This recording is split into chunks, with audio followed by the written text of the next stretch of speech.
As I said before, let's get into homework routines. What should you do with your kid for homework? What should you do with your kid for homework? Okay, so I am not a homework packet teacher. I am not a homework packet teacher. I am not a homework packet teacher. Okay, so I believe that engaging the kid in activities. So one thing you need to get them is some flashcards. They need flashcards. They need flashcards. They need flashcards. Now these particular ones right here are just uppercase and lowercase letters. I have the rest of them. I only have 5 of them right here because half of them are at school, half of them are here, whatever the case is. So, flashcards, preferably one Dollar Tree with the letter, the pictures, and you want to say E says eh, I says eh, U says ah. So what you want to do with them is see what they already know, roll off the cards, see what they already know. Hey, if there's some index cards, I'll cut it down the middle, separate that uppercase and that lowercase letter, okay? You want to separate it because sometimes the kids know it when they're together, but they don't know them in isolation. And when we test for letter ID, they need to know the lowercase and the uppercase, okay? Also, there's some little letter magnets. You can get these at the Dollar Tree, Walmart, Target's little dollar spot. They have these. This is only the letter N, but these help when you get into letter naming letter sounds, and stretching words. Your child knows a new strategy. It's called tap it out. Tap it out. They're going to take their arm. My arm's not long enough in the video. They're going to tap their shoulder right here where their elbow is, and then the wrist. And that's them tapping and stretching out the word. So if you showed them, just write it on a piece of paper, showed them the word cat and say stretch it out. Same thing as sounded out, which we learned in school, but different language. Stretch it out means we're going to stretch that word like a rubber band. We stretch it. We say cat, the word's cat, but what do I hear? At. Bring it back. At. And bring it back. And that is when they see the word or they see the picture, they stop and stretch or they tap it out. When they tap it out, they say each sound, beginning, middle is the middle of my arm, and end is right here in my wrist. But I'm going to stretch my arm out. At. At. Slide it down. Cat. So that strategy is you're going to use 3-letter words to get them to hear the sounds in the words at the beginning, the middle, and ending. This is called decoding. Decoding words is a strategy used for them to stretch words out so they can learn how to read. There are some videos on YouTube made by, the channel is Little Fox. If you look up Little Fox word families, then that is the exact videos I'm using in class. These videos stop and stretch the word with the kids. Then it gives them a story to read. We are doing all word families that end in T. So A-T, E-T, O-T, I-T, U-T. That's where we're focused on this week and next week because they're short weeks. So if you want to look those up, that's, again, Little Fox word families. Now, that's something for reading. This homework video is going to be a little bit longer than our short announcements because there's a lot I wanted to talk to you about. Counting games. Again, flashcards. I would say 18 out of 24 of my students are struggling with numbers 11 to 20. They can count 0 to 20, but they are struggling when it comes to knowing how much is 11, knowing how much is 12. So on a blank sheet of paper, blank, blank, blank, draw dots, stars, circles, but choose just any number, 11 to 20, draw that many, and have them do one-to-one counting. So if I draw a picture of 12 items, they're going to go 1, 2. And if you see your child going 1, 2, 3, 4, 5, and they're not touching each object and counting, stop them. Make them touch each object and count. This is a strategy called one-to-one counting. One-to-one counting is going to help them understand the concept of how much it really is. Because they just start counting, and it's not right, then they're going to continue to miss that. So stop them in mid-counting, because you can see if they skip one, it's easier to teach them to count in rows, right to left, just like how we read. So we read right to left, we count right to left. They also can take a pencil and they can write the number on the object. That's for my kiddos who need to keep track if they've already counted it. Or you can just put a slash mark to say, okay, we counted this one, 1. We counted this one, 2. We counted this one, 3. But we want to work on 11 to 20 objects. Now, on your child's progress report, it said to focus on 0 to 10, then that's where your child is. Focus on 0 to 10. If it said focus on 21 to 30 or 40, then focus on 21 to 30 to 40, because that's where your child is right now. Okay, so we'll have an update on that at the end of the week. So when you come to parent-teacher conference, you will know what their next update is from progress report. Because progress report is probably information taken about 2.5 weeks ago. So I am taking assessments again this week to see where they are. All right, one thing you can do if you don't have time to do anything else, read to your precious little darling. Read to them. So I have a link called epicbooks.com. And epicbooks.com is access. You're going to click on student and educator. Click on that. It's going to ask for a class code. The class code is, I don't want to put it in the comments because then somebody can access our stuff. But anyway, I will tell you out loud. So write it down. Get a pencil ready. The class code for epicbooks.com is QPX2850.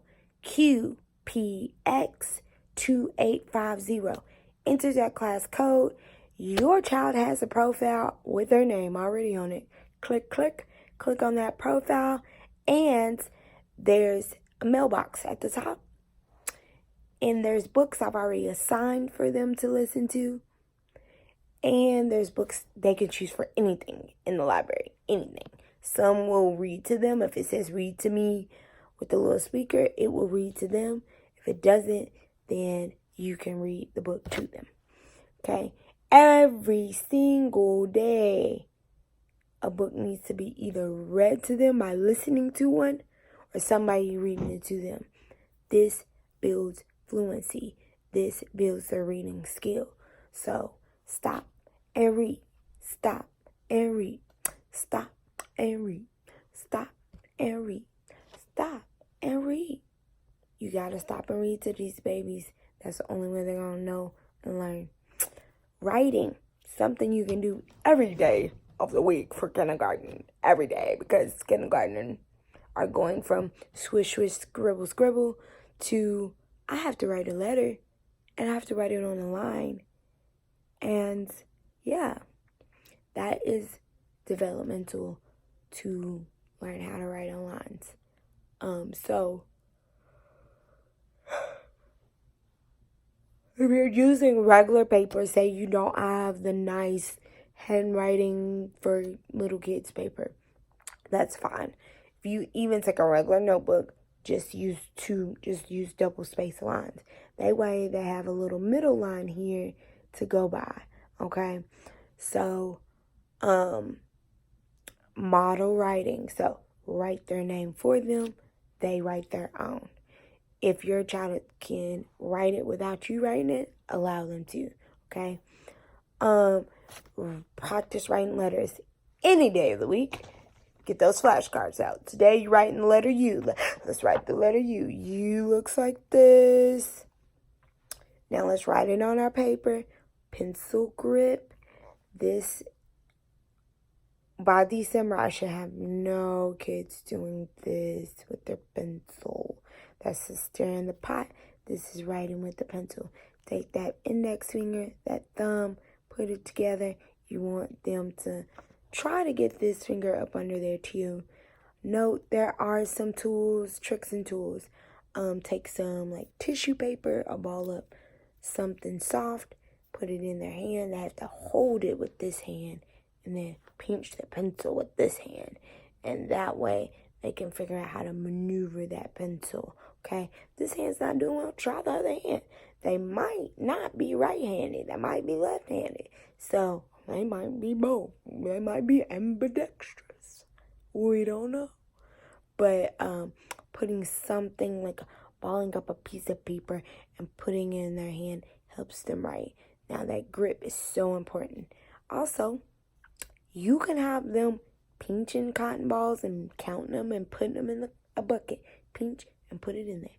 Pinch. This is a fine motor skill to build that pencil grip. Pinch that and put it in the bucket. Can you grab that and put it in the bucket? Pinch it only with these fingers. And make sure you hold that piece of tissue in your hand. Or tissue paper. Maybe not tissue. Or pinch and put it in the bucket. So you can pinch and count to 20 at the same time. See? There's a lot of household things. Count their Cheerios. Count their Fruit Loops. Count the magnets on the refrigerator. Count how many aisles there are in the grocery store.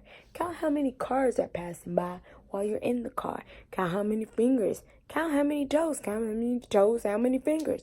Count how many Legos they have. Just count everything. Count everything till they can't count anymore. Count.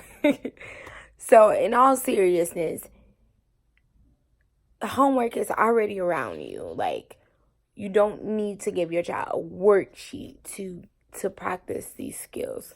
Okay? So, writing name, write letters, write your numbers, and check out epicbooks.com. What's that code? QPX2850. So, you're going to click Student and Educator. Then it's going to ask for a class code on the left. Enter that class code. Once you enter that class code, select your child's profile. And then your child has a mailbox with mandatory books. And then there's the Explore button where they can go to anything they want. They have Pete the Cat on there. They have Spider-Man. They got Elmo. They have anything you can think of. So it's a free access. You can get your own subscription, but I'm giving you the class code to access it that way. We do access it with the class code in class. But if you specifically want your own subscription, the options are there.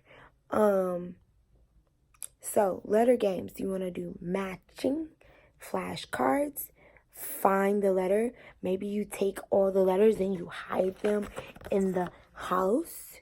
It's like hide and seek letters. Do it with your numbers. Hide and seek numbers. Okay? How about you say, we're going on a letter hunt. We're going to find all the letters in the house.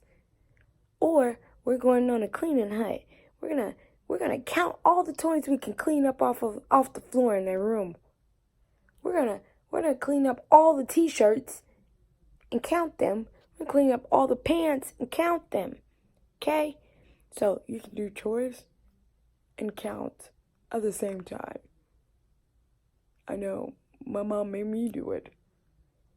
Anyway, so letter games, counting games. Read every night for 20 minutes. Write their name, there's the letters, and their numbers.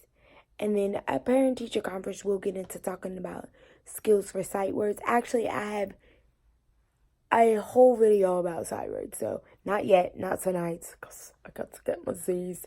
Oh! Tomorrow, I will not be here. So, If you're watching this tonight on Tuesday, October 1st, I will not be at school. They will have a sub. Okay, my little baby has an appointment. So click the like button if you like this video.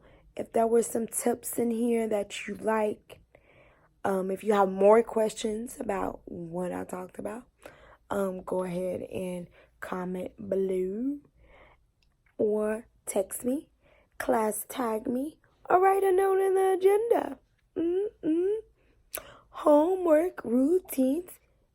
Homework is as easy as you can make it. If you don't have flashcards, I get a handy dandy piece of paper.